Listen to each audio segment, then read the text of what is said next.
You ask Tiger to calculate.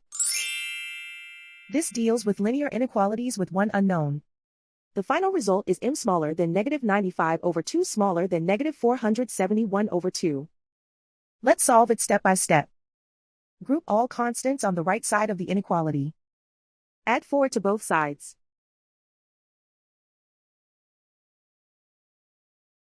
Simplify the arithmetic.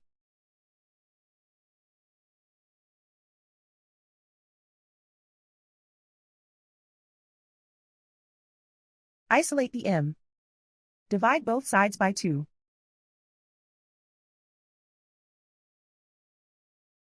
Simplify the fraction.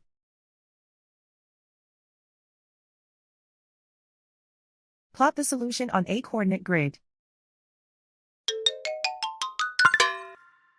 And so the final result is m smaller than -95/2 smaller than -471/2.